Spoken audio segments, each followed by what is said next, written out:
What is up, everyone? Welcome back to a very, very early edition of Lou Reviews. I am kind of out of it, but I've got a super busy afternoon, so I had to do, it was either no show, late show, or early show.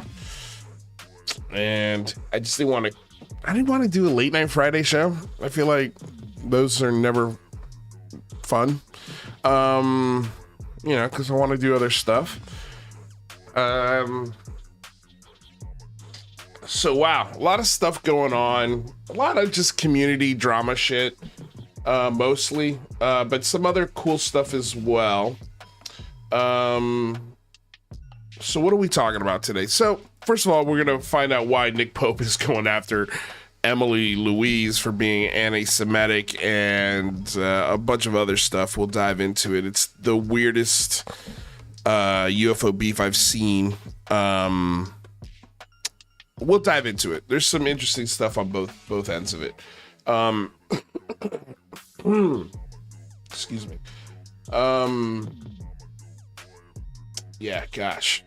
Should have probably gotten a coffee if I was going to do this, but I just ran out of time, guys. I ran out of time. So anyway, welcome to Lou Reviews. If you haven't already, please smack that like, share, subscribe button. Ring the bell. That way you're notified anytime we do change show times like we did today. You're notified and you're aware of it. So there you go. For all the folks who aren't normally here live and just happen to catch it today, hello, welcome. Thank you for being here. One of which is someone who goes by the name of Jan Blot. Thank you for being here, Jan Blot. Appreciate it. So what are we going to be talking about today? So obviously I already mentioned the Emily Louise drama. And we're also going to be touching on some stuff that happened last night with a remote viewing contest. And we're also going to be talking about the Aero Office contracted the Oak Ridge National Lab to analyze magnesium. And there we go.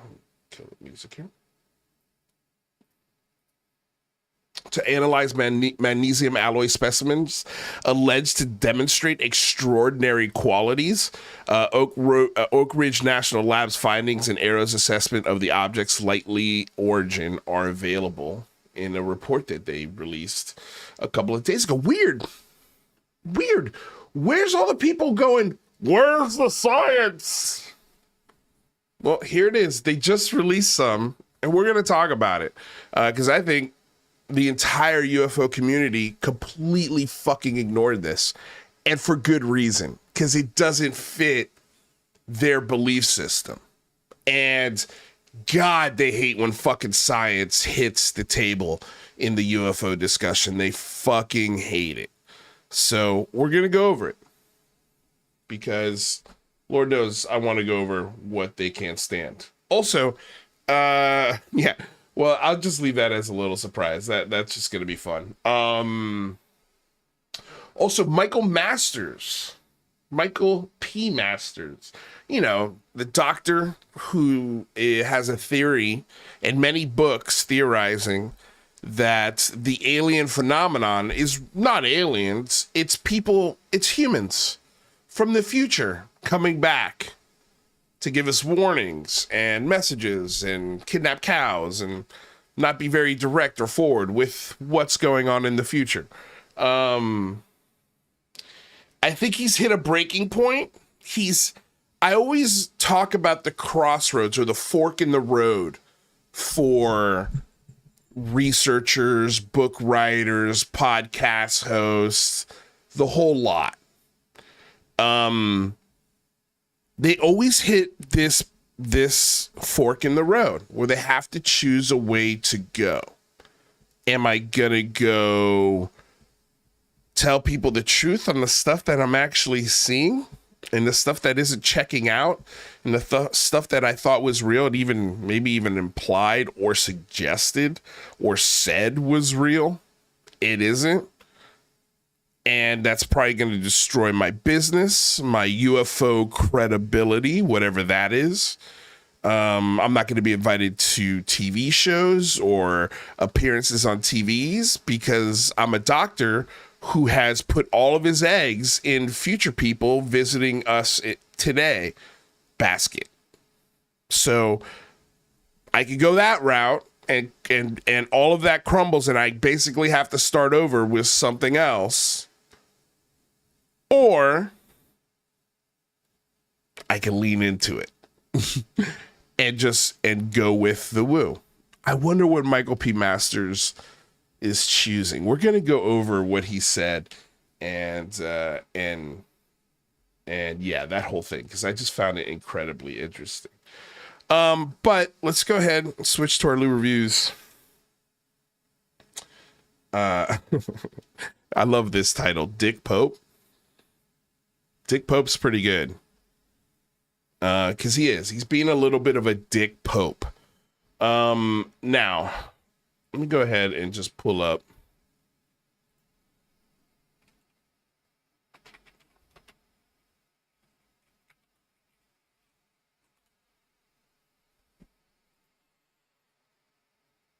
So let's be 100% clear.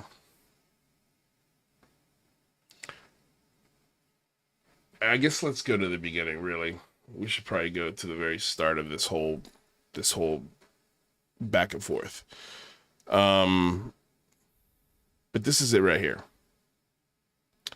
So Emily wrote, about 3 months ago, Nick Pope claimed that a protest camp requesting no bagels was, quote, anti-Semitic. They actually had received too many bagels. I corrected him and he blocked me. Now he says I spammed his feed with persistent anti-Semitic content. Liable. Which I'm pretty sure she's joking here.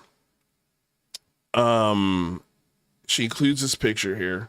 I'm not sure what happens here before this, but did he get paid? That isn't up to me, nor would I be involved in that, meaning I'm not the one to ask. And then Nick Pope writes, you're wasting your time with her, Stephen. I blocked this nut a while ago for spamming my feed with persistent anti-Semitic content. So this is the exchange that she's talking about here. I guess they're talking about something else, and this guy, chimes in. And then she writes, wow, it gets even worse. Complete and utter lies from Nick Pope, and I can't even reply to him because he blocked me. Pathetic. He writes, I have big time. I thought she'd even been suspended for X for her anti-Semitism. But even if I have this wrong and she isn't racist, I blocked her for being a nut. Has there been a misunderstanding? Question mark. This is from Nick Pope. I could have sworn this woman was a nut who'd been offensive and pro-Hamas on my feed. You're saying this person has called out anti-Semitism? If she has, and if the person being offensive on my feed spoofed her address, I owe her an apology. This thing goes, okay, so that's basically the gist of it, right? Is Nick Pope is just being a Dick Pope. And the thing that's the weirdest thing is that he's claiming that Emily Louise is being anti-Semitic towards him. Now, I did get a message right before the show started.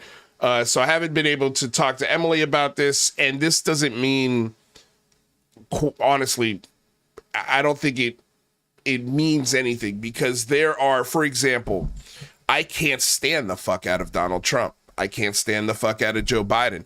But there are things, policy-wise, where I'm like, yeah, I agree with that. And some of those things, for certain people, are one-issue voters, right? Those people do exist, where there is a presidential or some sort of candidate that has an issue that is important to this person, important enough where they kind of like, well, yes, I don't agree there, I don't agree there, I definitely don't agree there, but this is important and this needs to get done, therefore I'm going to vote for this person. So there has been, somebody hit me up saying that she was a supporter of a certain member of parliament and I'm not going to get into who because I don't think it's anybody's business unless that stuff is public. And I don't know because, again, I just got this message right before. And that member of parliament had definitely had some anti-Semitic things in their background. And therefore, her support of that candidate, therefore, makes her also anti-Semitic. That's a big leap, especially when you've got the track record, the resume, and the receipts that Emily Louise has. First of all, she's been employed by places like HBO to do actual real documentaries. So I think when companies like that do background checks and make sure the people that they're hiring are good people, you know, I think things like that are looked for. Trust me. Okay. But besides that, you've got so many damn videos that are completely dedicated to exposing the occult, hoaxes, anti-Semitism, cults, actual cults, where they started, the history of them, how all of this stuff directly is connected to things like Skinwalker Ranch, like ATIP, like the Arrow Office, and all of the things and all of the figureheads and all of the voices and all of the dummies that are spouting bullshit. People like Nick Pope that just say what you want to hear and have made a very nice fucking career out of it. She has dedicated an entire channel to exposing all of that. She's interviewed some of the best skeptics in the fucking field. She is hands down, without a doubt, the best researcher in all of ufology. That's not up for debate. It's really not.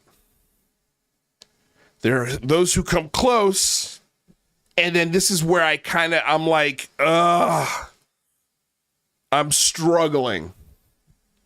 I want to watch this new Stephen Greenstreet piece that he's doing about cattle mutilations for the Basement Office. The first episode is back, and literally 2 days before that episode premieres, all of this shit goes down. And I'm sorry, but like, it's a blind spot for Steven. Nick Pope is your blind spot. For some reason, you've got a love and an attachment to him, and I get it. I think it's, obviously producing 2 seasons of television with him. You guys have become friends. You understand each other. I think there's a very much... I think there is a behind the scenes understanding between the two of them what's going on here and what roles they're playing when they do the Basement Office. But it's just troubling when you've got guys like Nick Pope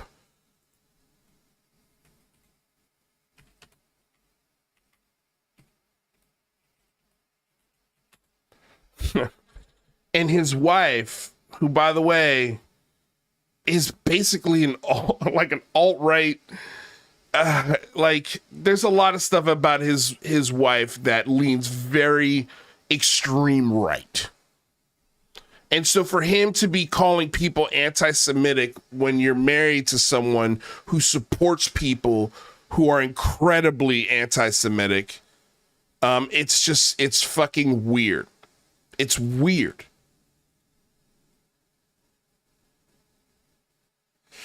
Let's see. I don't know if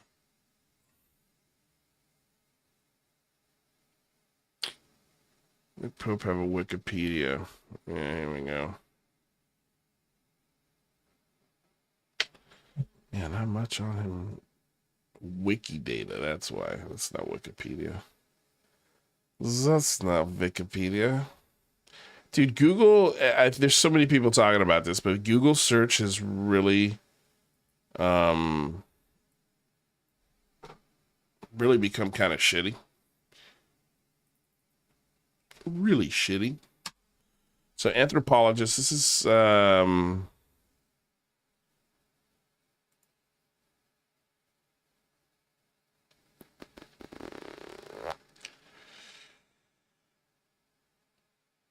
okay, so Weiss became a fully tenured professor at San Jose State University in April of 21. Weiss gave a presentation at the Society for American Archaeology virtual meeting titled "Has Creationism Crept Back into Archaeology?"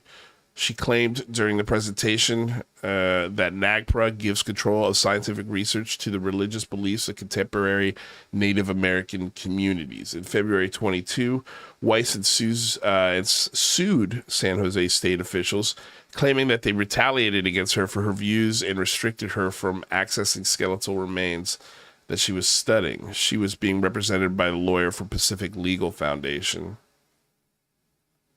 an American nonprofit public interest law firm establishes for the purposes of defending and promoting individual freedom.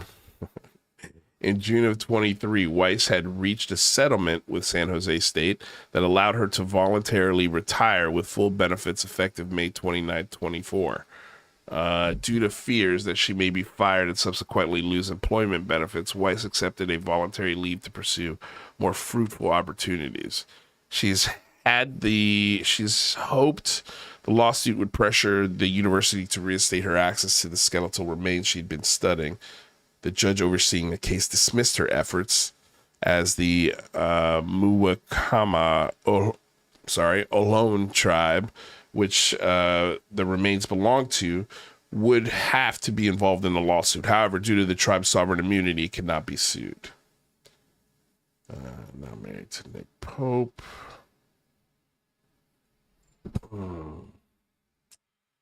There is what are thinking, does she have a Twitter account?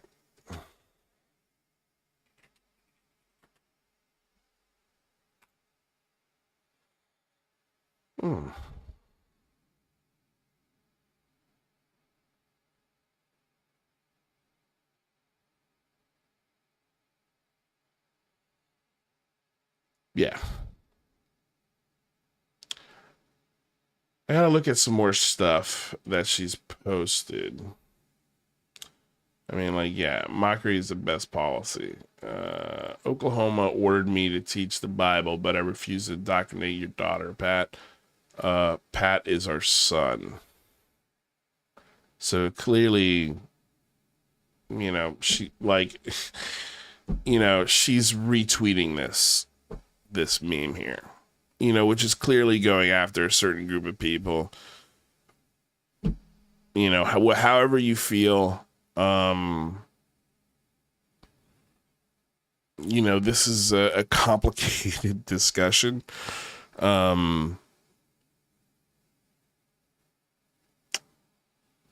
But to me, mocking it is definitely not going to help.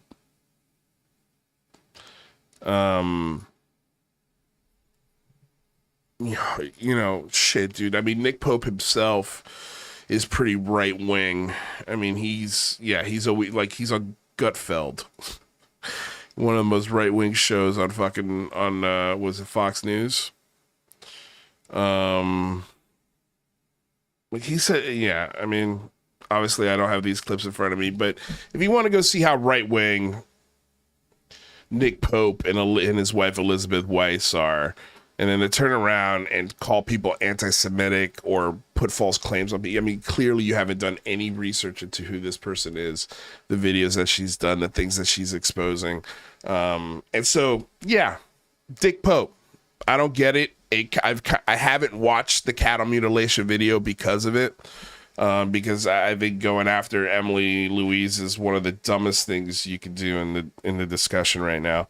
I mean, maybe one day that will change, but as of right now, from what I've seen, that is one of the dumbest things.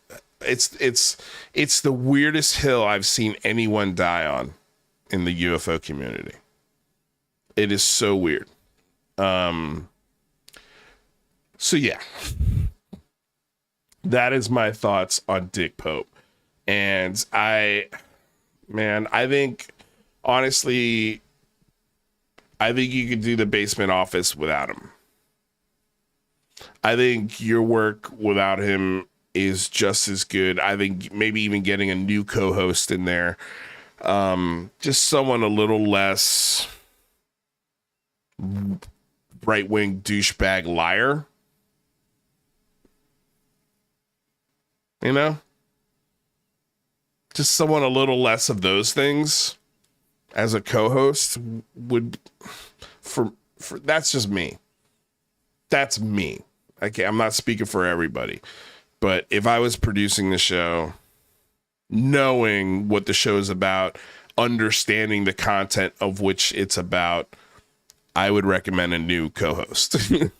There's so many other people out there. So many other people out there that you can have as a co-host. Emily Louise for one. She'd be a fucking killer co-host. Yeah, Steve Berg would be a great co-host for the Basement Office. If I really thought about it, I'm sure I'd be in there, but I'd be at the bottom of the list. I would love it, but that's just me as a fan. I'm a fan of Stephen Greenstreet's work. You know, but there are I think a lot of voices that are familiar enough with the community that could be a great co-host in that setting. And I think Nick Pope is just the worst. And I think it's a blind spot. And I'm probably going to end up watching this episode just because I've been waiting for this fucking episode for so long. Because Steven has been talking about it for at least a year now.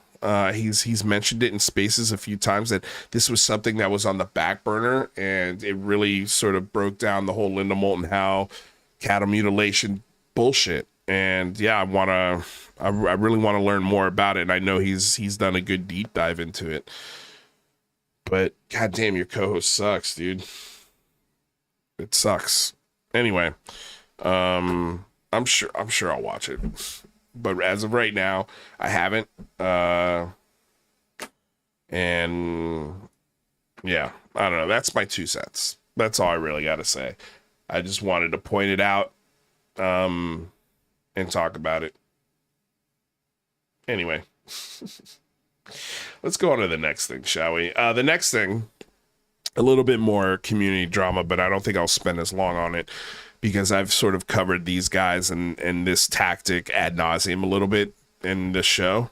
So last night, this guy Astral, who I think hosts probably the best UFO spaces out there, he hosts a weekly show, and at this weekly show, he does a remote viewing contest. It's not even a contest. It's just more of like, hey, we've got a target, and if you want to join in, if you want to volunteer and draw a target, we're gonna, here's the envelope. We've got a picture in there of a certain location, and the host doesn't know what the picture is. The guests don't know what the picture is.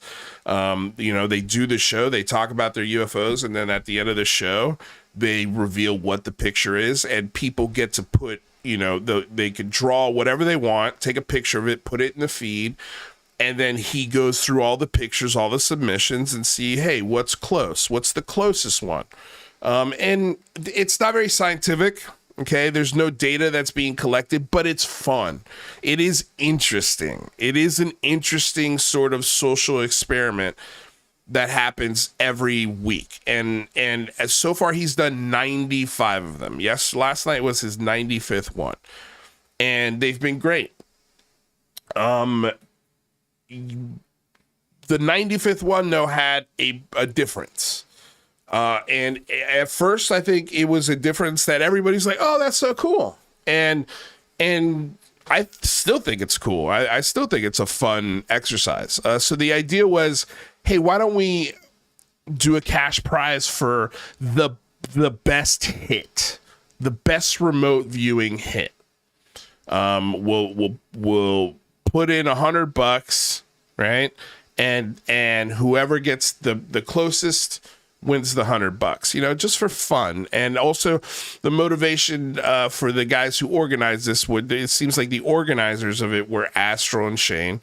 And it seemed like it was a good intended thing. Like, hey, you know, I do these shows, I collect money, and I want to give back to the shows that I make money from. And so that's cool.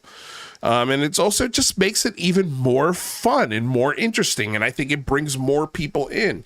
And then what ended up happening is you had a couple other people in the community, one of which being Tupacabra, who just won $5,000 on a separate thing. You know, and that's a whole nother discussion that we've already had. And I've already shared my red flags with that whole thing. He was like, oh, I'm going to put in $100. I'll double it. Let's make it 200. And then somebody threw in another $50 and then it became a $250 thing. And so, you know, it got very interesting. Everybody got super excited. There was a lot of interest, a lot of new people that came into the discussion. The discussion that was being had was fun and interesting, like it normally was. And the thing was, you know, everybody knew about this for a couple of weeks. Nobody made any suggestions. Nobody decided to do any rules. It was like, okay, look, here's the cash prize. It was my idea. Shane it was my idea. So therefore, I'm going to choose the winner. There's not going to be a panel of judges. He's you know, trying to eliminate as many variables as he can. I'm going to be the guy who chooses it, and that's it. Okay, everybody seems to be cool with that. Everybody's cool with that. So the event happens, people submit. I submitted. Okay. The picture ended up being a black and white photo of some train tracks in an undisclosed location. Now, here's where the controversy comes in. Controversy. I don't think it's controversy at all. One lady who just so happens to be living in Guyana, if I'm not mistaken, in Africa. This is her first time in this space. She drew, I don't know, 4 or 5 different things, took pictures of them, uploaded them. One of them, which when I first looked at it, looked like train tracks and guys fishing off of train tracks. And then somebody else said, well, it looks like they're sitting on a dock. And I was like, and I didn't hear that until after the competition was over. I was like, oh, yeah, maybe I guess that could be interpreted as a dock. It's definitely a better interpretation, I think, than what I thought it was, you know. But regardless, that was one of her 4 drawings or submissions. And then this other gentleman, I can't remember his name right now, had submitted a drawn photo of what looked like, was definitely not looked like, it was train tracks with a subway card on it. I mean, there was no train in the photo, but it was, to me, probably the closest one. But the other one was also like really good. Like, it was like, oh shit, that's really good too. Honestly, you're splitting hairs. You're really splitting hairs between the 2 photos. And this is where the problem with remote viewing comes in. That's why it's unscientific. That's why it's unproven. That's why science doesn't take it seriously. That's why the government never took it seriously. They actually used it as a distraction for the Russians to waste resources on super soldiers that aren't real. And so because everything is subjective, it's a subjective thing. One person or panel can take those drawings 100 different ways. Regardless, the girl wins, right? She's super happy, very stoked. Everyone in this space was super supportive, very happy for her. A $250 for prize in Guyana is, when we did the math last night in the space, it's like $3,500 for her. It's a month's salary, according to her. It's a lot of money. So that to me is like a huge feel good win. It's like, fuck, dude, that's even cooler. You just helped somebody tremendously in a third world country, essentially. Gave him a month salary for drawing pictures. before the space was even done and everybody can soak up all the feel good of it. It was even before the space was done. It was like literally simultaneously. Some other people started a space complaining about how the person won. And they immediately started calling it rigged. And of course, there was a couple of people spearheading this effort, one of them being Red Panda Koala, of course. Just stirring the pot, getting people upset, going, why did he pick that one and not this one? It's clear. Oh, it's because it's a girl and he just wants to bang her. And it's just that they've never met. Like, they're already putting in the reasons as to why people should be upset and angry and think that this whole competition was just a bunch of bullshit. And because, for a few reasons. The first, they didn't think of it themselves. And so anything that they didn't think of themselves, they just have to destroy. Because it's working. It was popular. People were really liking it. It was a fun space. And they just can't have that because they can't do it themselves. They're incapable of running spaces without drama. They are fucking incapable of it. They truly are. And so what they did is they started floating the rumor out there that this lady was not real, that she was a scammer, that this whole thing was a scam. And there was a moment there for about an hour or two where they couldn't verify if the money was getting to her. And it took her a while to get in contact with them on how to send the money. In my mind, not a big deal. You've got someone in a third world country who doesn't have Zelle, PayPal, a Chase account, a Bank of America, like Wells Fargo, a fucking ATM to simply go to and put, like, $250 is a month's salary over there. So imagine the conditions in which their banking is. So because that rumor was thrown out there, it got under Shane's skin. The idea that this girl was scamming his idea to rip him off, to make him look like an idiot. And I think that is obviously it's the farthest thing from the truth. Because in the space, she came into the space, she introduced herself, she was coordinating with Astral on how to get the money to her. And it was just turned, this really positive thing turned into now where it's being argued still. This is like hour 15 that they're arguing about this on Twitter and they've got 3 different spaces right now at one point arguing about each other back and forth and then joining each other's space. Dude, it's a shit show. And it's all of this stirring by a certain group of people. And here's what kills me, is because they know Shane so well, and honestly, man, like, I'm speaking from the heart here. Shane, you gotta stop drinking and doing spaces because you're cutting off your nose to spite your own face.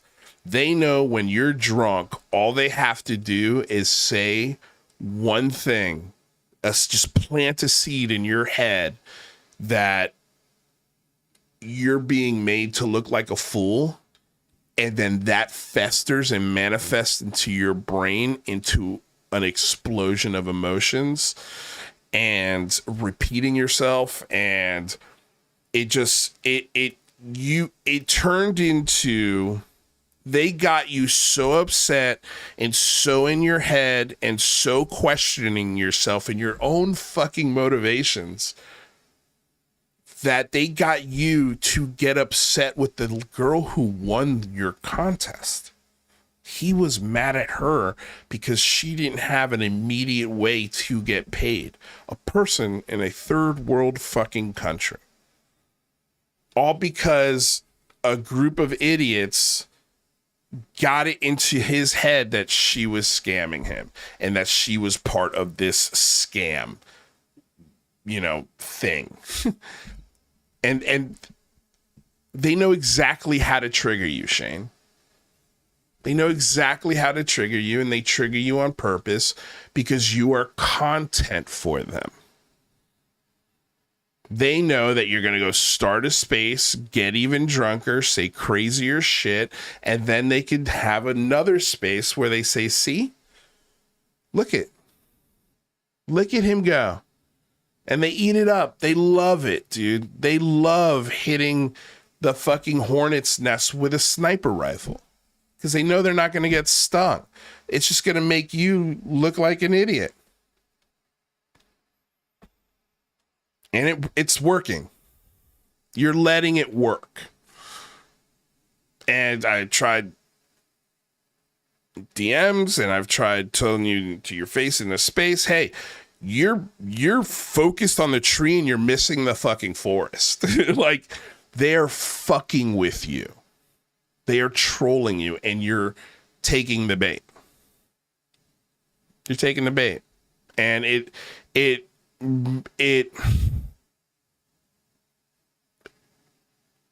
took all that feel good and all that positive and all of that work that Astral has done building that 95 weeks of work, and it kind of ruined it in one night. Not because somebody got scammed, not because the intentions weren't good, not because, one photo got picked over the other, but because a fucking mountain was made out of a molehill because guys wanted to shit on something because that's all they know how to do, and they know how to fester and get under people's skin to get reactions like this, which is what fuels their content. So it's just typical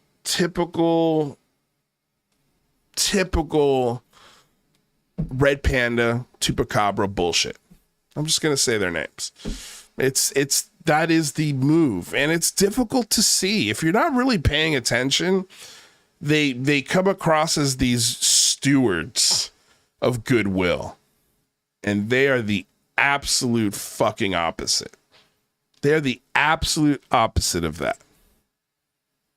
They are not stewards of goodwill. They're agents of chaos. And all of this stuff that you've seen in the last 15 hours was directly created by them, particularly Red Panda.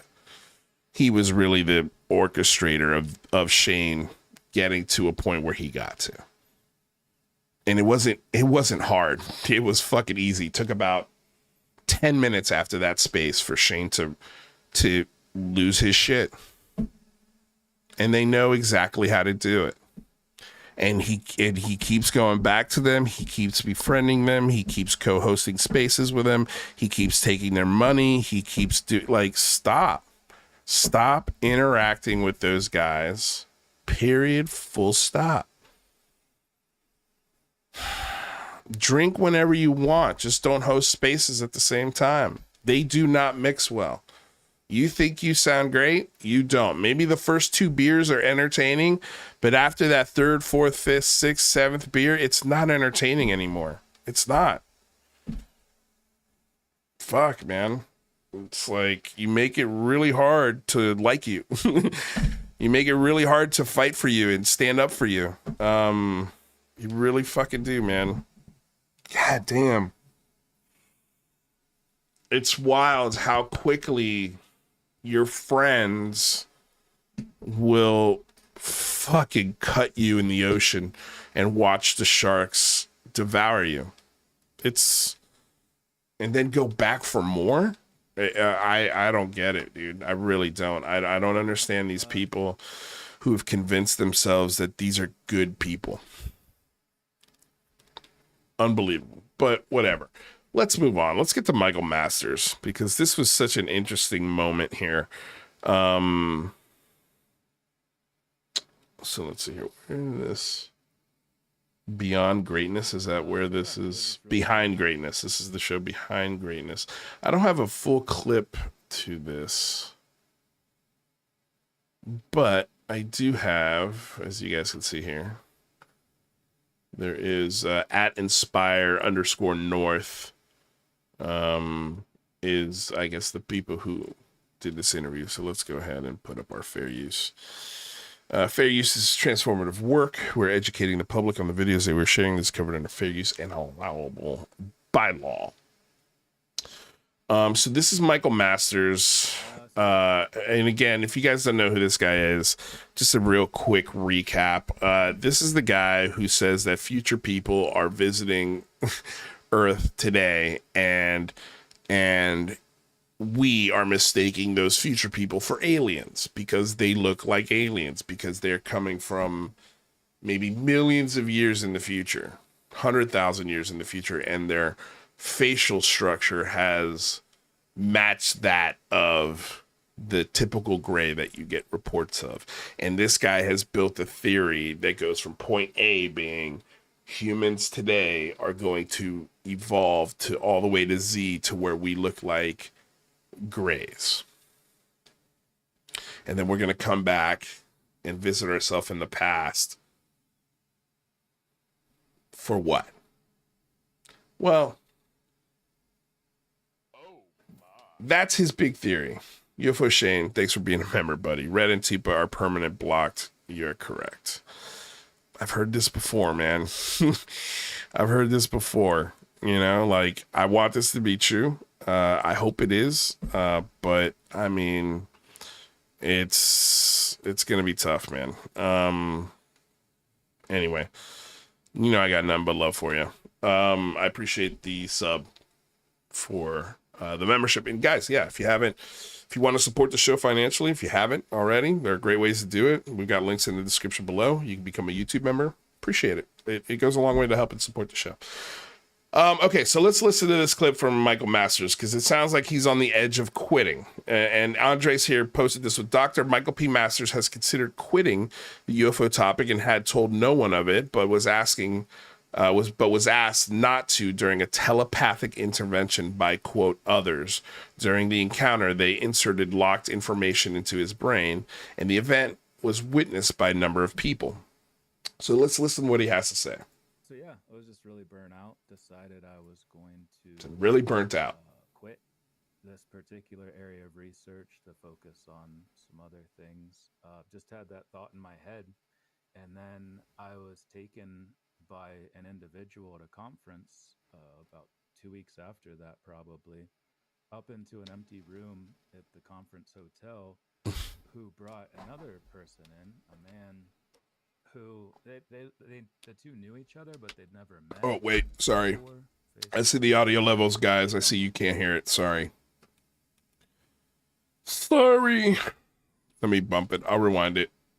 So, yeah, here we go. Sorry about that. So yeah, I was just really burnt out. Decided I was going to quit this particular area of research to focus on some other things.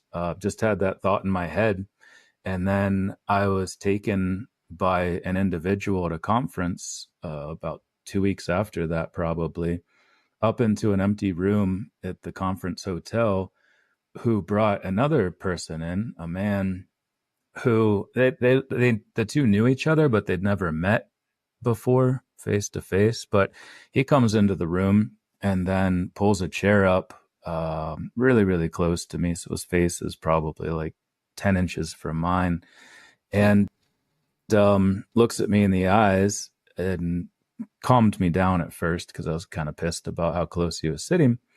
But then these others, as I've come to know them, said through him, we know you've been thinking about quitting lately, and we'd really prefer you didn't do that. And it, you know, blew my mind wide open, because I hadn't told anybody that. It was just a thought in my head that I'd had about 2 weeks before. And yeah. So they're reading his mind. These two strangers drag him up to a room. They're like, oh, we're getting a sense that you're thinking about quitting. Boom, he's locked in. He's in. He's bought it. He thinks that these guys are for real because he hasn't told anybody that. But honestly, you can see it on his face in the interviews that he's done here in the last few weeks, especially with the network interviews. You could see on his face the amount of disrespect that he's shown because he can't get his stupid future humans theory out in a fucking news segment, a short news segment, because it's too long and it's too stupid and it's too complicated to keep the attention of the people that are interviewing him.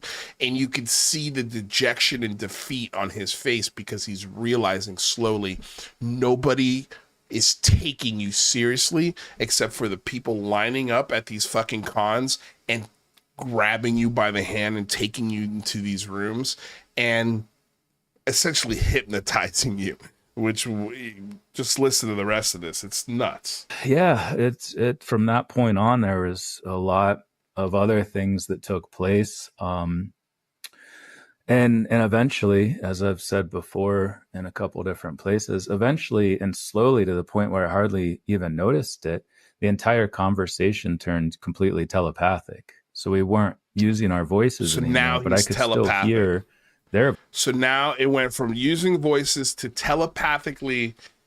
Okay, this is a doctor, and I haven't really looked into his PhD, but I have a feeling if we dive deep, we're going to find some interesting things about the PhD. I don't know. I honestly, I haven't had the fucking time. But let's just put that to the side for now. We'll put that on the back burner. He's now, again, this is the crossroads, the fork in the road. He was thinking about quitting. He was so fucking close. You could see it on his face. You could see that he's dejected. You could see that he's getting nowhere with this theory. And when it comes to serious people, to his colleagues, his peers, nobody is taking him seriously. And he's thinking about just hanging up the UFO coat, the future human coat, never talking about this shit again, and going and looking and studying and using that PhD for other tangible things. He's genuinely considering that as an option. And then he has this meeting.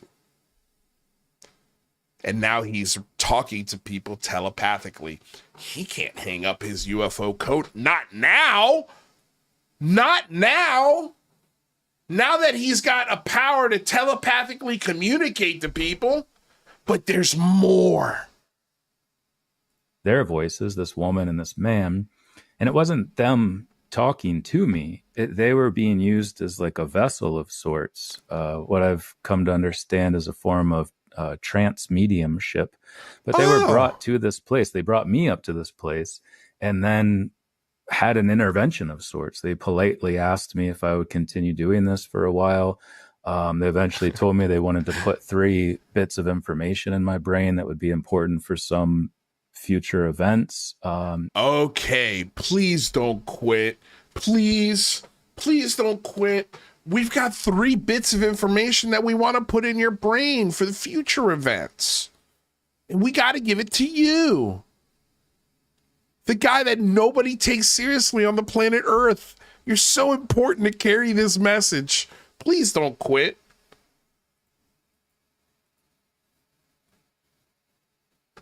Masters is insane. Also, I enjoy beers on my day off. Well, Voodoo Ranger 9%, 9.5%.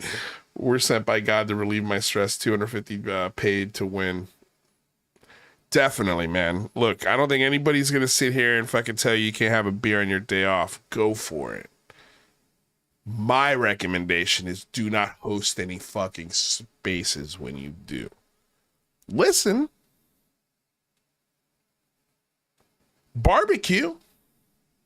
Mow a lawn. I know you like mowing that lawn. Listen, drink them beers, man. Have fun. I know you work. You earned those fucking beers. No, you've earned the time to relax. I don't think anybody's going to sit here and argue that. You're a grown man. You can do whatever the hell you want. These are just suggestions. Like, don't drink and drive. Don't space and drink. Don't drink in space. Should be a fucking rule. You want to get stoned in space? Give it a shot. That might be better for you. That might be better for you. But honestly, I think your best spaces are when you're clear and sober and you're making good points. Those are my favorite. You know, or when you're doing voices and you're making jokes. Like, those are the best ones. When you're yelling at people, not fun. Not fun. It's not fun. It's not fun. Very politely asked me if I consented to that, explained exactly how it would happen, and then it happened exactly how they said it would. Just kind of blacked my eyes out and then force fed all of this information in the form of sort of colorful light so it's into forced? my brain, and also told me I wouldn't have access to it, asked me if that was okay as well, and I agreed to that. And thank God that this guy asked the actually decent question here. But yeah, my first question would be, let me get this straight. They force-fed your brain information that looked like beautiful light coming in, told you you're not allowed to have access to it, and you were okay with that? Let's listen to why. That's been the case. I have no idea what it is. I can't access it. Don't really want to access it because I don't want to know the future. Especially because I get the sense that there's. If you don't want to know the future, why the fuck did you let people insert future things into your brain? So as we can see, the path has been chosen. The path has been chosen. I'm a telepathical doom dealer now. And future humans gave me these messages. Or was it, I don't know if it was future humans, but people at a fucking convention, two unnamed, no descriptives, took you by the hand, dragged you to an empty room, sat you down, sat really close to you, convinced you to not quit, even though your good sense was screaming for you to quit, blacked out your eyes, inserted rainbow future memories into your skull that you don't want access to.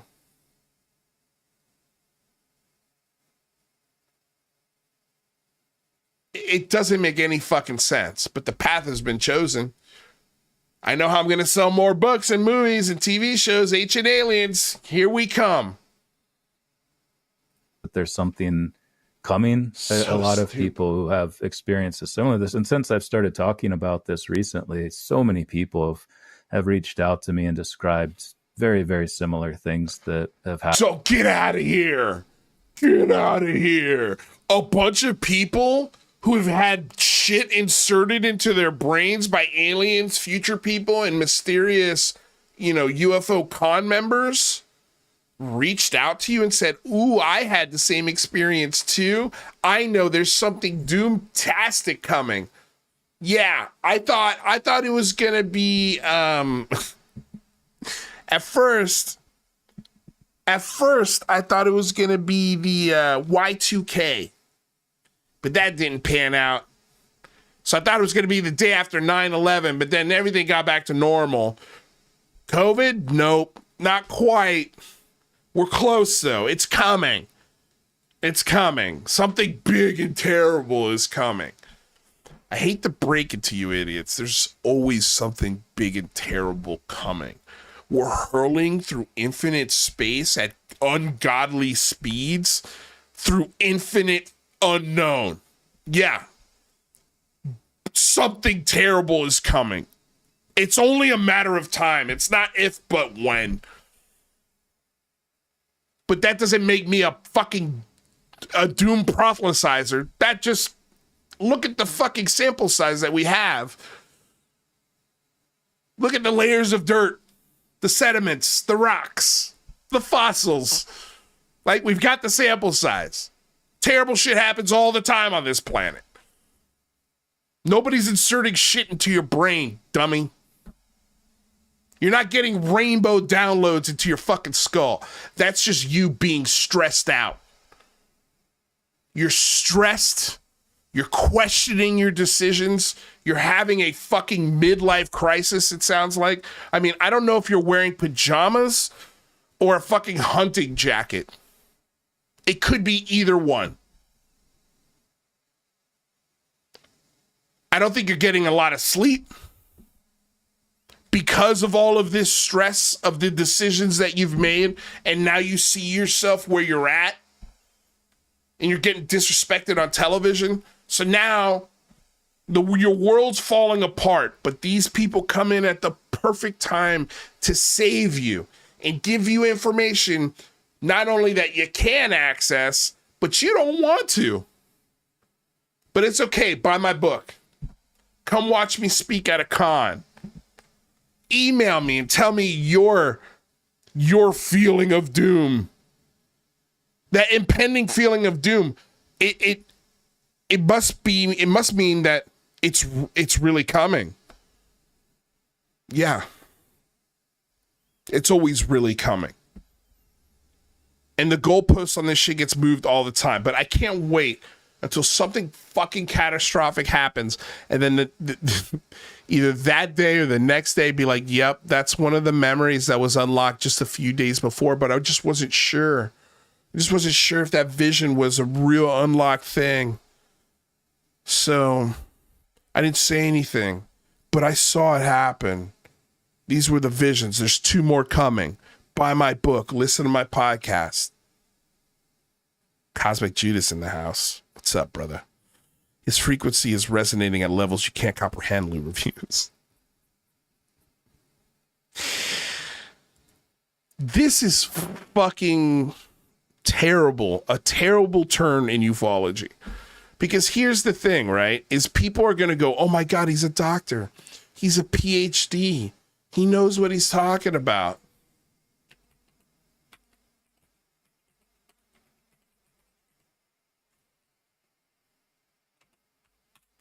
Let's just do a little digging, just a little bit. I mean, I've had him on my show once, but it was a long time ago. I think it was for one of the big phone homes. Let's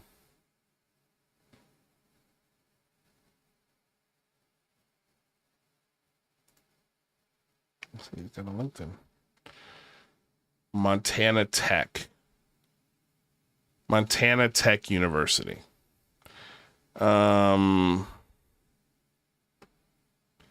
Not exactly huge discoveries and news coming out of Montana Tech University.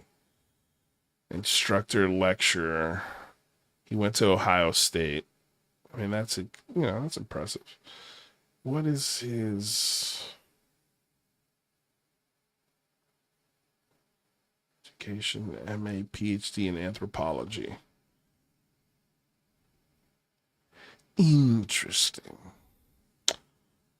Investigating human ocular, orbital, midfacial, cerebral, and neurocranial morphology, and how modern variation and evolutionary change in these features may constrain the eye and surrounding ocular tissues as it relates to reduced visual acuity in humans. This interdisciplinary research employs CT scans and MRIs from fossils in modern humans, as well as multiple imaging, statistical, and morphometric tools.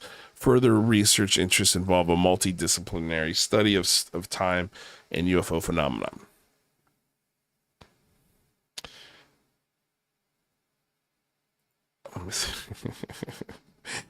This is his banner. Again, this is what he's tied his PhD to. From monkey to human carrying a spear to talking on the phone to aliens flying saucers. I mean, dude, it's a huge fucking leap. There's a lot of exit stops between these two, and you don't even know if this one's real. You don't have a skull. You don't have any DNA. You don't have anything. and you're in anthropology, biological anthropology. If you had 15 biological anthropologists from all bunch of different universities looking at your work and saying, yeah, this guy's on to something, then I'd have to take you more seriously. But nobody's doing that. Nobody's doing that. Like, you went to Ohio State University and you were an instructor and lecturer there for 6 years, but they didn't make you a professor. Became associate professor, and then now he's a professor of biology and anthropology for 6 years and 3 months in Montana. I am curious to know what Montana, the dean of Montana Tech University, has to say about this stuff. Founded in 1900s as a Montana State School of Mines, we offered degrees in mining and electrical engineering with a focus on mining and the process of ore. Our mission expanded in the 1960s to include programs focused on responsible development of natural resources and energy. Today, as Montana Technological University, we serve as Montana's only special focus science and engineering university. Throughout our journey, we have maintained our enthusiasm for hands-on learning and our heritage for work ethic, innovation, and opportunity.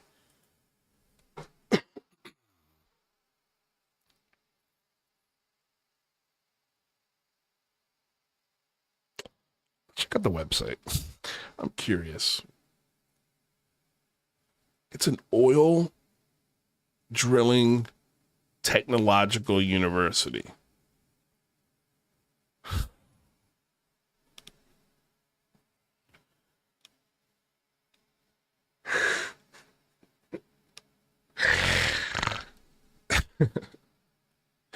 This is partly why I kind of love doing research live on the show, because you guys get my real reactions to this shit.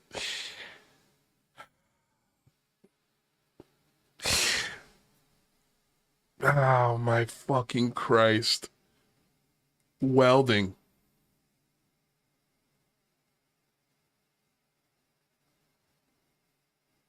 Okay. Oh my God. Okay.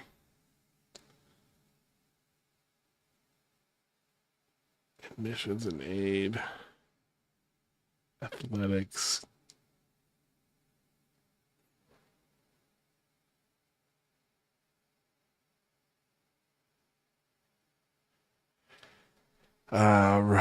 Research and innovation.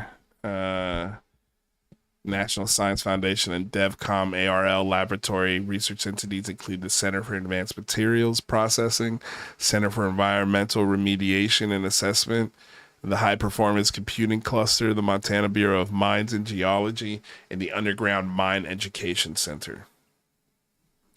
This is a mining tech university.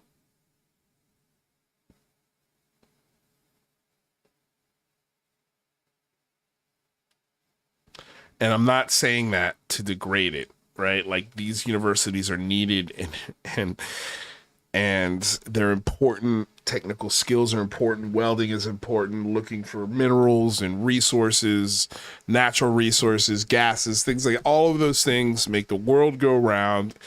And they're salt of the earth, hardworking people, right? American flag, crane in the shot, guy with a hard hat. This is the fucking opening page for the website of a guy who's claiming to be a PhD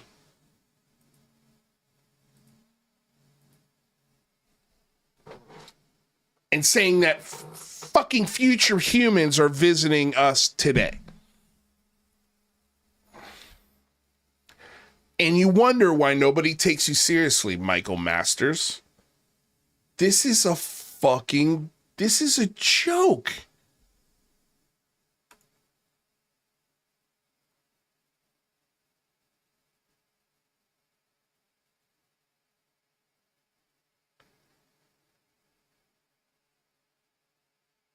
"63 students received certification through Operation Next in the first 3 semesters at Highlands College." Is there like a curriculum?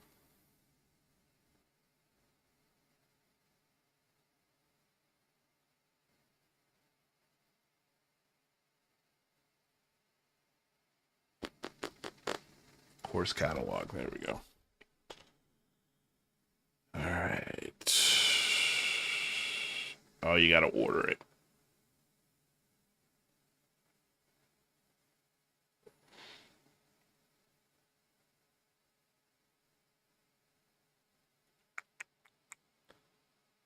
So you've got course information, general course descriptions.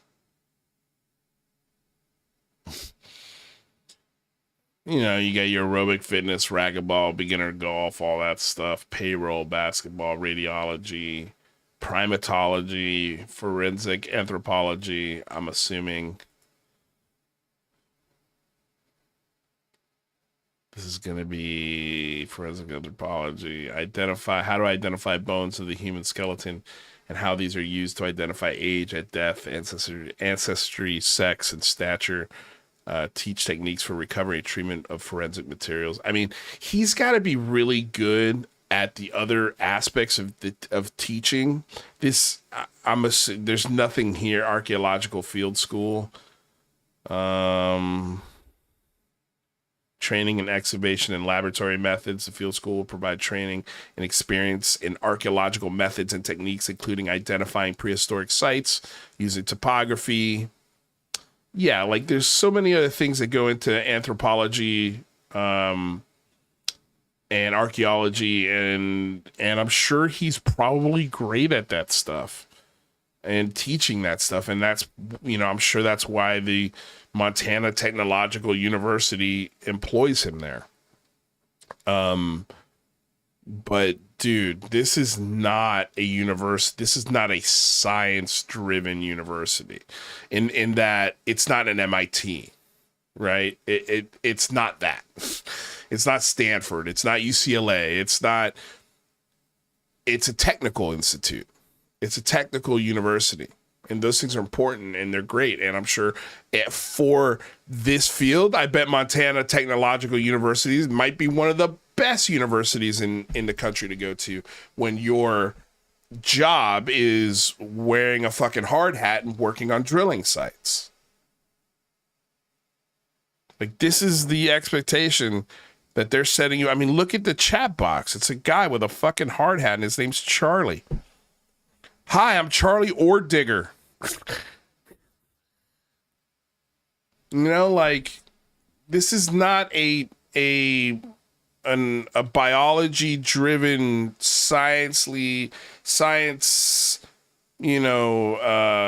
driven academically recognized university for game changing research in biology and fucking archaeology. This is this is a university that helps you look for fucking minerals and decipher minerals in the ground.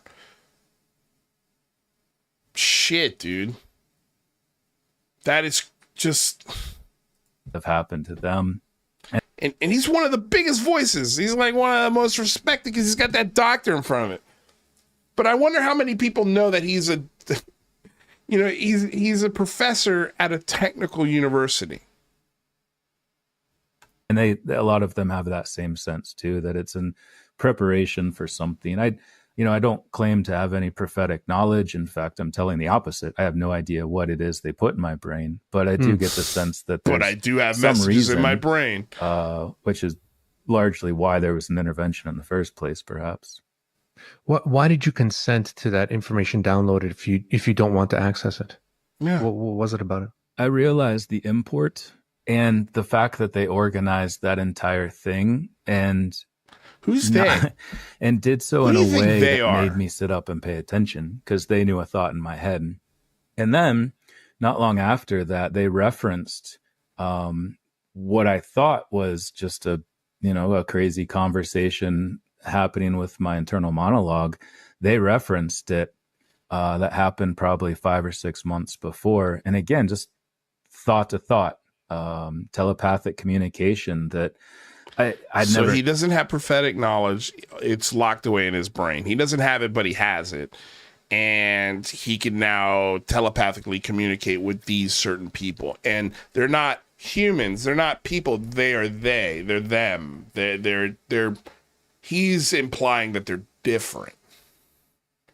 because they were able to they had these abilities. Never experienced before.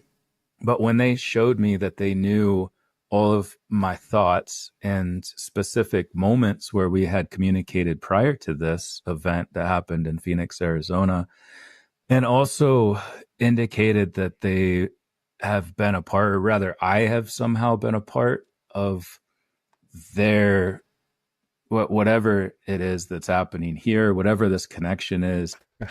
So you're the key. Montana Tech University, PhD, Dr. Michael Masters, the guy, huge key in whatever's about to happen, but you don't know because you don't want to, but you're a key. What is happening? What is happening? Went through a lot of, really big ups and downs trying to figure out, like, what is the relationship between this ethereal spirit realm where I'm able to communicate with this non-local consciousness in this physical reality. How does this relate to UFOs? How does it relate to future humans, if it does at all? So there's just a lot of questions that I'm still trying to figure out. I don't claim to have any answers, but the more we talk about these things, and it hasn't been easy to talk about these things because it's so far outside of my, and I'm guessing most people's, sense of conventional reality. But the more we have these conversations and talk about these things, I think the more we can potentially start to get some level of understanding about what that connection might be.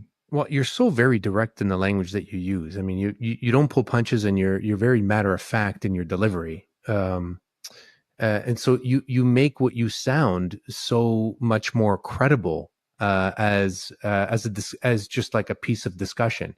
And this is not. That might be true, Swick McCloud. Right?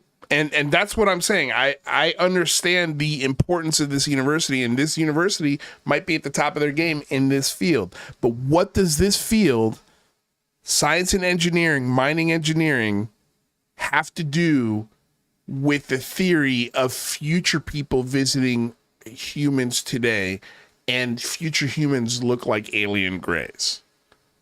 And what does that have to do with one of your professors talking about getting downloaded messages and he's the key to a certain doom that is coming? I hear what you're saying, and I agree. I don't think I'm wrong. I think I might be undervaluing it, only because I don't know a lot about it. Again, but here's what I do know. These things that you're bringing up have nothing to do with this guy and his theories. I'm sure, again, when it comes to engineering and mining engineering and land surveying and geology and biology and what you find in the ground, I'm sure he's great at that. And I'm sure that's not an easy thing to master, to become a doctorate at. But just because you've mastered those things does not give you the stamp of approval that everything else you say is fucking right. And there have been doctors that have lost their shit. And it sounds a little bit like the doctor here might have lost his shit. Speaking of that, sorry, go ahead. Go. Speaking of that, they did that on purpose too, because they involved other people in this experience. It started out with just this man and this woman who were being used as the conduit for this event to take place. But slowly, we were in a public room where this pre-party had started out earlier, in this fourth floor room with a balcony in this conference hotel, and people were coming up the entire time. 3 people even came out on the balcony, and these others had them go back in. And even one guy I talked to who was in there, a lot of them were worried about me because they saw this man like right in front of my face. My eyes were wide open. I couldn't even move my head. They were witnessing all of these things and were worried. Like, what the hell's going on? If there are any witnesses to this event, please get at me. Please get at me. Please. We've got it was in Phoenix. It was 5 to 6 months before, I guess, this. I think there's enough clues here to figure out exactly where he was, what conference he was at. There are ways, I'm sure. If you were at that conference, if you were at this fourth floor meeting, soiree pre-party thing, please get at me. Please get at me. I've got so many questions. First of all, is he telling the truth? Were there people? Was he outside on a balcony while people were being held inside? Being told to go back inside while they downloaded fucking visions that he can't see in his head. Comedy Pickaxe is now following. Thank you, Comedy Pickaxe. Appreciate it. Thank you for going the on follow. with Dr. Masters out there. He hasn't moved in arguably 30 to 40 minutes. I lost time for a while. 40 minutes. He lost time. How long. He blacked out. But when they did bring me back, that room was full of people. So there were a lot of people that witnessed this as far as credibility goes. Like, it's one thing for me to say, I felt like I had a conversation with them earlier in the year. It was just me and my dog out there. But when a lot of people, two people were very intimately associated with this event, and then probably 15 to 20 people on the inside watching it. Can you name any of these people? Can we get a name of any of these people? I have no idea who it was. I couldn't lift my head because it felt like a bowling ball. But one woman put her hand on my arm and said, Wait, you couldn't lift your head, but yet you could see all of these people?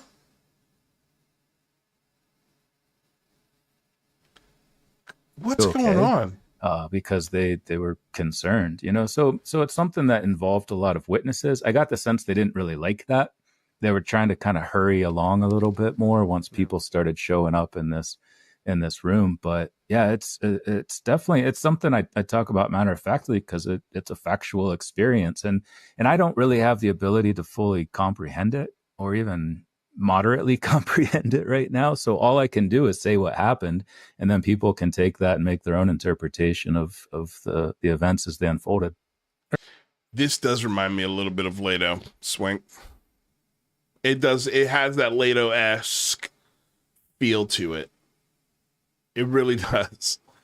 It really does. It was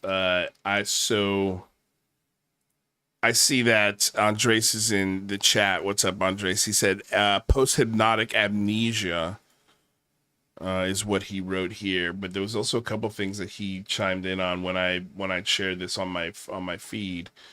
So let's see here. Where did you get this? Where did it go?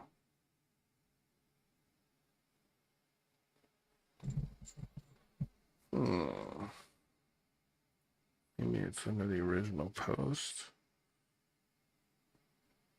You're making some good points. I wish I had bookmarked them.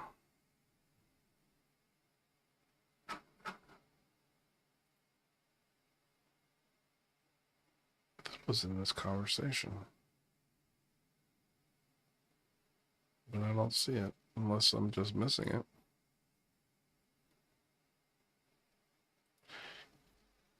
You know what I hate the most? Also, when you search for people, look what I got to do. I actually have to put, well, it actually comes up. It came up this time. Usually when I put craft beard, your name, I got to look for it. It's so stupid. But let me see here. Let's see if I can find any of your replies to things you were replying to this, because I thought they were good points. Here we go. Oh, because it was under the Emily Louise's thing. Emily Louise wrote, can Michael name the two people who took him into an empty room at the UFO conference and hypnotize him so that everyone else can avoid them? Thanks in advance. Yeah, like so many questions. What conference? Who were the other people in the room? Why did you want to quit UFOlogy? What other project was he interested in pursuing? That was one of the questions. Like, what project were you interested in pursuing if you were going to quit this? She wrote, I know a lot of people will be quick to discount him, but the beginning part is the most telling. Straight up hypnotism, which has been rife in the UFO field since the very beginning, and she's right about that. And then this is when I tagged Craft Beard in it, and he wrote, I agree. He's already primed by simply being there. I wonder what Craft Beer would say. Have you ever come across something like this? He goes, not exactly like it, but a lot of obvious signs of hypnotism here. The quote information that he can't remember is just straight up a piece of information that can't be recalled unless a specific hypnotic trigger, quote, a word, an event, etc., specified by the hypnotist happens. And then I write to him, can that trigger be worked into someone when having a conversation outside of therapy sessions? He writes, yes, requires a trance, but anyone can induce a trance outside of a therapy session. There are some people who can teach something called conversational hypnosis that claims to be able to induce trance through mere conversation, but I've never really seen it work myself. So yeah, all the very beginning of this there are signs that he's been manipulated in some way by these people who grabbed him by the hand and cornered him on this balcony.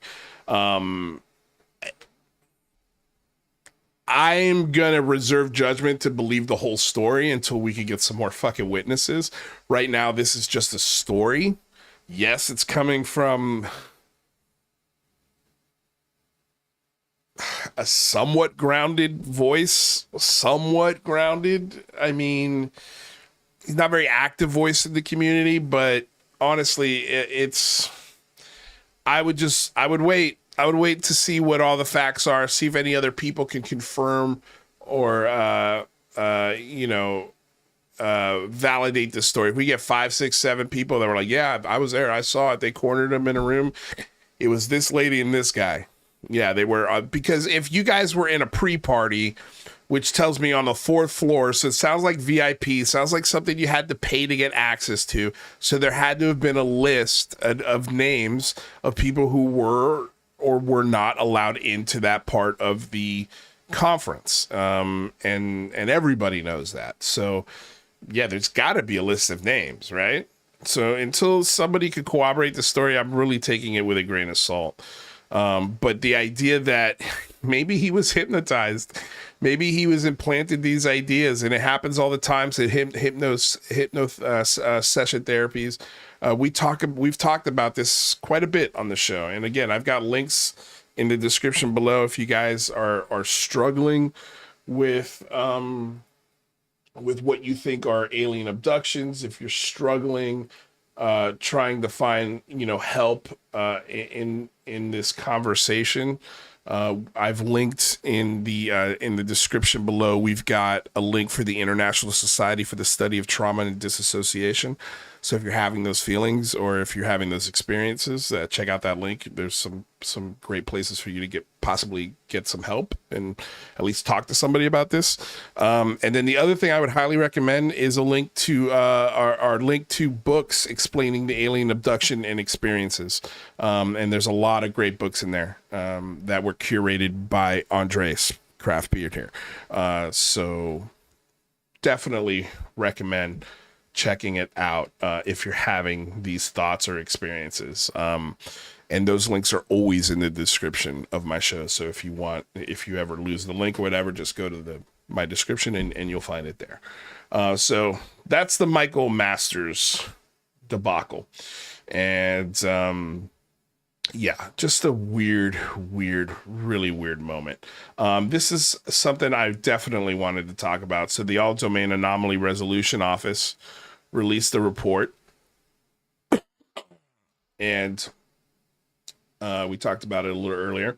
So in 2022, the All Domain Anomaly Resolution Office contracted with Oak Ridge National Laboratory to conduct materials testing on a magnesium alloy specimen. The specimen has been publicly alleged to be a component of recovered from a crashed extraterrestrial vehicle in 1947 and purportedly exhibits extraordinary properties, such as functioning at a terahertz waveguide to generate anti-gravity capabilities. In April 2024, Oak Ridge National Laboratory produced a summary of findings documenting the laboratory's methodology and to assess the specimen's elemental and structural characteristics. So here we go. Look at this. Look at this. Oak Ridge National Labs. And I'm going to, if you guys haven't, I'm going to include this link so you guys can go through this at your leisure. It's at the Arrow website in the UAP records. I obviously won't be able to get through all of this, but we're going to try and get through at least a little bit of it. Where'd it go? There we go. So introduction. The Arrow office sponsored a series of measurements on the layered material specimen primarily composed of magnesium and zinc with bands of bismuth and other co-located trace elements. The material specimen, whose origin and purpose are long in debated history, is claimed to be recovered from a UAP crash in or around 1947. Furthermore, the specimen's physiochemical properties are claimed to be the material capable of inertial mass reduction, i.e. levitation, anti-gravity functionality, possibly attributable to the material's bismuth and magnesium layers acting as a terahertz waveguide. Oh my God. Previously, U.S. Army Combat Capabilities Development Command, DEVCOM, established a cooperative research development agreement, CRADA.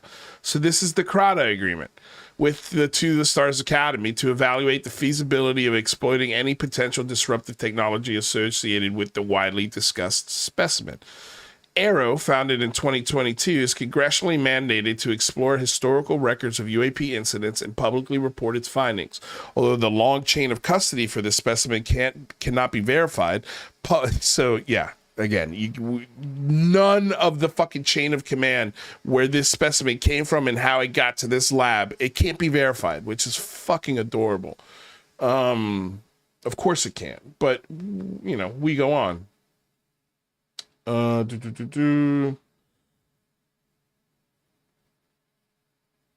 be verified. Public and media interest in the specimen warranted a transparent investigation that adhered to the scientific method. Subsequent to the TTSA DevCom CRADA, Arrow secured science and technology partner Oak Ridge National Laboratory, one of the 17 U.S. Department of Energy national laboratories, to independently assess and perform thorough characterization studies on the specimen, leveraging Oak Ridge National Lab's 80-year history of world-leading materials science expertise.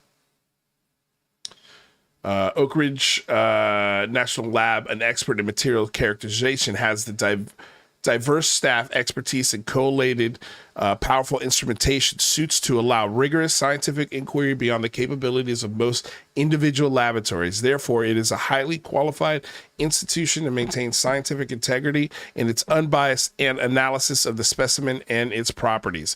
Arrow tasks Oak Ridge with assessing whether the specimen is of terrestrial origin. That's the first thing. And second, the bismuth in the specimen can act as a terahertz waveguide. DEVCOM ground vehicle system center provided Oak Ridge access to the metallic specimen, a single parent sample, and 3 previous derived subsamples, all from the same material beginning in 2023 of February.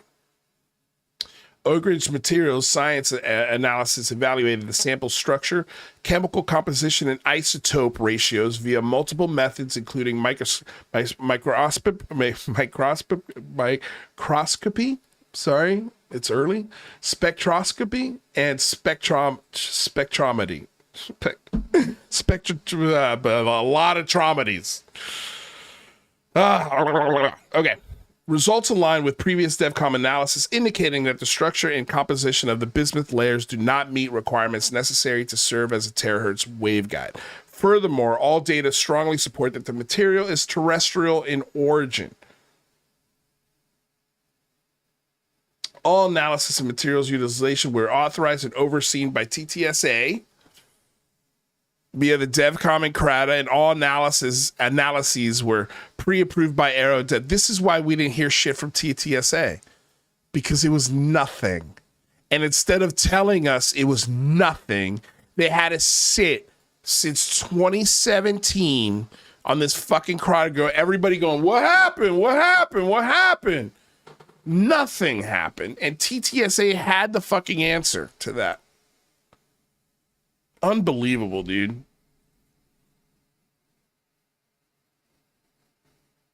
They've been sitting on it for over a year. No updates. Nothing. Until we get it from Arrow themselves. That says, yeah, this Linda Moulton Howe metal, it's fucking nothing. It's stupid. It's bullshit. It's terrestrial.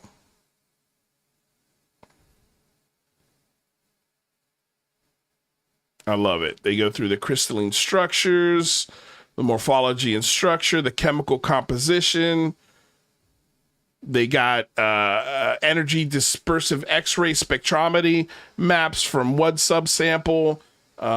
Like, dude, they are just absolutely nailing this thing in this lab and getting, finally, based on the postulated hypothetical uses of bismuth, the dielectric properties necessary for bismuth to function as a waveguide would have been disrupted in this material because the bismuth in the specimen is collated with and mixed with lead. Based on these findings, Oak Ridge National Lab determined that this material is highly unlikely to have ever functioned as a bismuth-based terahertz waveguide. You got that through your thick fucking skulls, UFO Twitter? The fucking metals are bullshit. So all of the metals that have ever been collected, this is the best one you had, and it's bogus. But are you going to accept this? No, it's a conspiracy. Why would you? Why would you accept this? So this figure 5, laser ablation, ICP-MS electrical maps, co-location of lead. So the top is a co-location is green, bismuth is blue, zinc is red. All three primary minor elements in the material blending of the colors indicates co-location. Teal indicates the nearly 1-to-1 ratio of lead to bismuth. Elemental map of bismuth, concentration yellow, hot is yellow, more cool is purple. Bismuth is most concentrated at the top, but is present in many repeating layers. Isotope analysis. This is fucking great.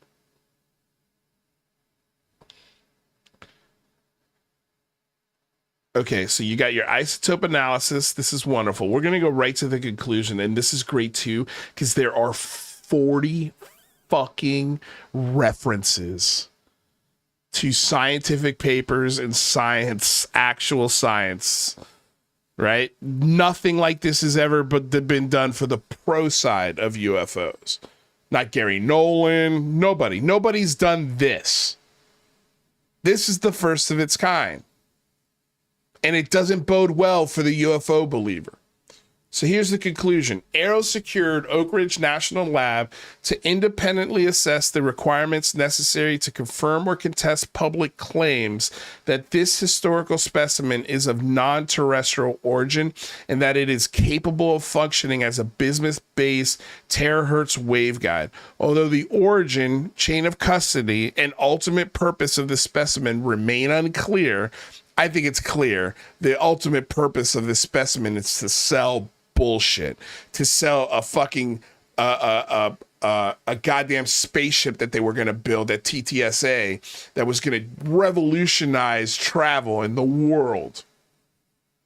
It was used to sell movies and books and comic books and TV shows like Unidentified seasons 1 and 2. That's the ultimate purpose of this specimen. It was so Jacques Vallée can write fucking books about bogus metals and fake alien landings so he can be the ultimate fucking voice on this discussion. It's clear to me. Arrow hasn't obviously they haven't come to that conclusion as to the purpose of this specimen, but I think it's clear. This is the only part that I disagree with on this conclusion. And the ultimate purpose of the specimen remains unclear. A modern and robust analysis of its chemical and structural composition and properties does not indicate that its origin is non-terrestrial, nor does the data indicate that the material examined ever had the pure single crystalline bismuth layer that could possibly have acted a terahertz waveguide. The intended or actual past use of the material remains undetermined, but Oak Ridge National Lab has a high level of confidence that all data indicate the material was manufactured terrestrially, albeit using an uncommon mixture of elements by today's standards, and then incurred damage caused by mechanical and heat stressors. It was a missile casing. It was a missile casing. Metal from a fucking rocket or missile casing. And that's what Dr. Shankar Patrick has said. Here you've got the fucking science and the references. And there's going to be more of this stuff coming. More papers like this are coming. This is not going to be the last one.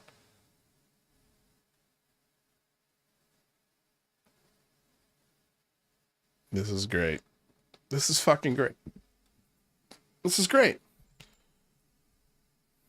And I love it because then we've got 4 cases that Arrow has put out there that they've debunked and taken all the mystery out of.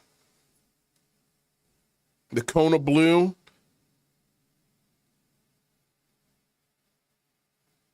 the 2 NASA cases here, and the Oak Ridge National Laboratory.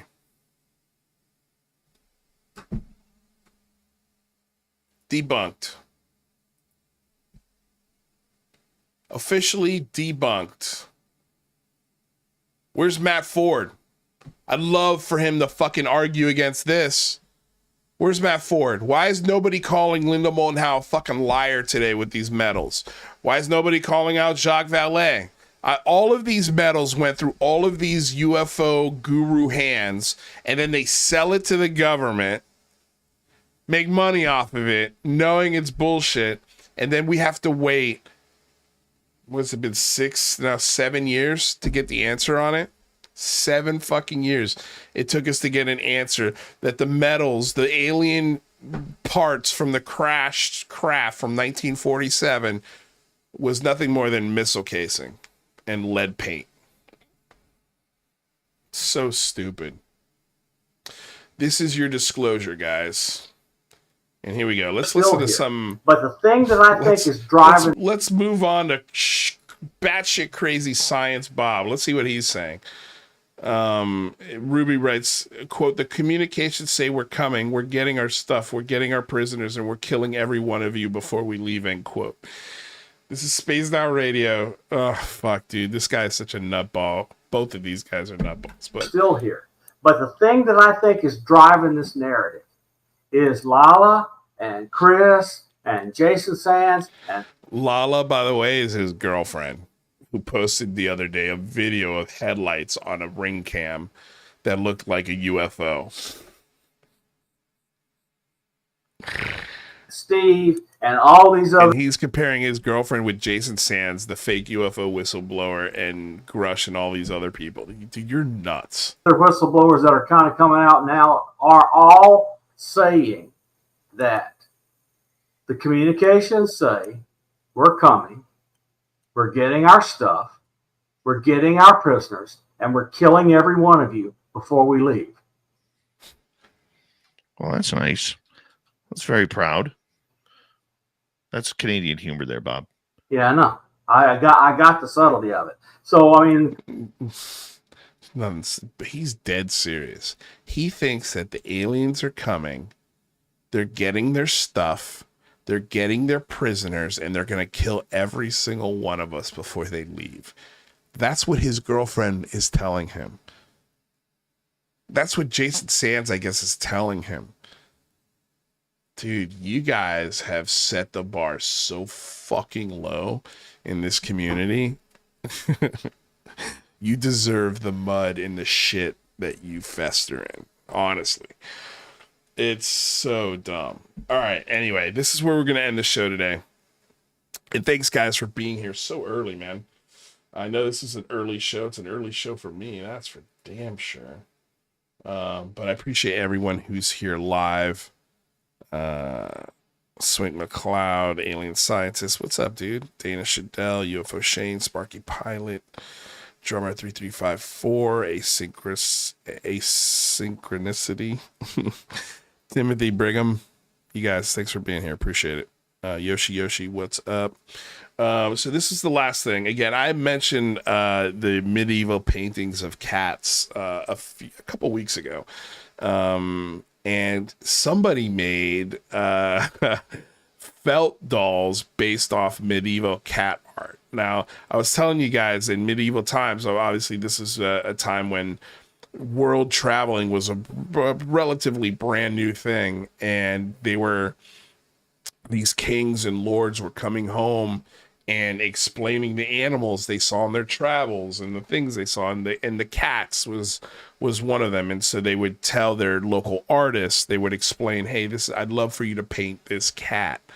And these were the images, these are the 3-dimensional sort of versions. Let's see if this, hold on a second. Make this a little bigger. It's crazy. It's so awesome. Hey, you guys see it. But look at these cats, dude. Look at that like, that one looks pretty good. That painting. But then you get to like this one.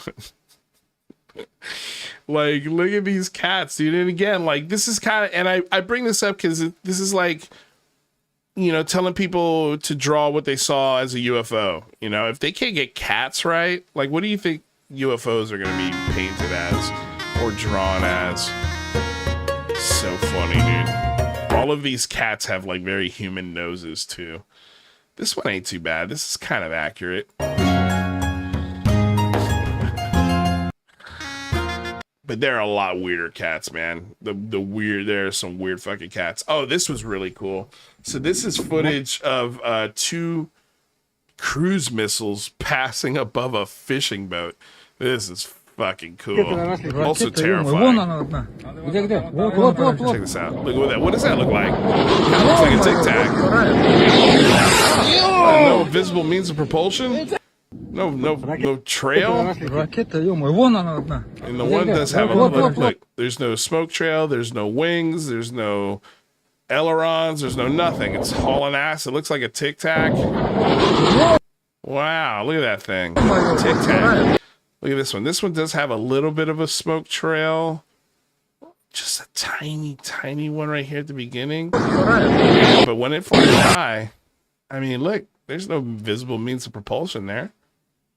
And you got really close. So obviously, you know what this is, right? But put this out a mile away. You might not hear it, and you certainly wouldn't see any of these little wings or flight services. But dude, that is fucking cool. That's pretty wicked.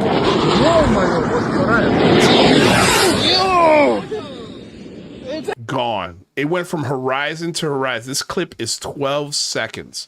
Okay, and this second one doesn't come into view. Where's the first one?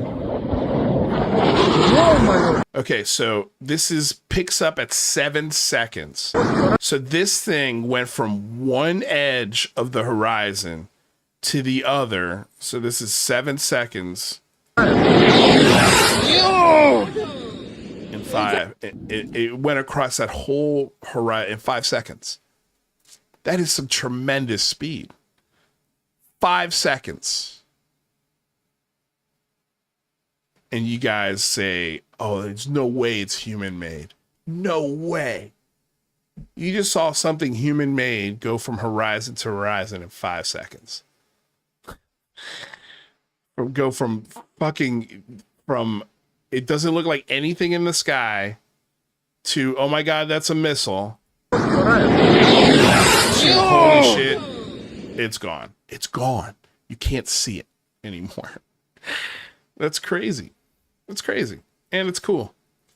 So, I love sort of ending the shows with moments like that, just to give you some perspective on what people could be seeing out there. All of these people, they swear, oh my God, it's real, man, it's real. It's real. I believe it's real, man. But I also believe that you are really mistaking what you're looking at. A lot of you guys are mistaking what you're looking at, and then you're tying your personal beliefs to it, like a Science Bob or a Michael P. Masters. Like, it's not looking good, you guys. This Arrow office is just going to come out with more science and more science and more science. And it just doesn't look good for you guys. For the believer, for the boots on the ground, for the grassroots fake activists like Matt Ford, this does not look good for you. These next few years are not going to be kind to you guys. Because you're not going to get, it's not going to be more mysterious. It's going to be more clarity, like that report that has 40 references to articles and science papers. You guys wanted science, you got it. But it's funny how nobody talked about it. Nobody's talking about that fucking paper. Not the most ardent believer. You won't find one fucking space talking about that Arrow paper. Why? Because it's science. Because it's real, tangible data that doesn't align with their fantasy, hopes, and belief system. Is what it is. You guys, have a great weekend. Thank you for being here early today. Sorry for the last second change. But yep, I was literally going through the schedule today and I'm like, oh fuck, I'm not gonna have time to do a show unless I do it right now. So I hope you enjoyed it. I had a lot of fun. Be careful out there, UFO Twitter, UFO people. Be careful who you listen to. Be careful who you believe. Be careful who you associate with. Just be careful. There's a lot of weird asses out there. A lot of anti-Semitic people, a lot of fucking angry people, a lot of abused people, a lot of PTSD people, a lot of stressed people, a lot of damaged people. Seriously damaged people looking for any modicum of hope in their life. And for some reason, this little weird ass community brings them that sense of belonging. I don't know why. It's shown over and over and over and over and over again. It's a terrible place to communicate. It's a terrible place to share ideas.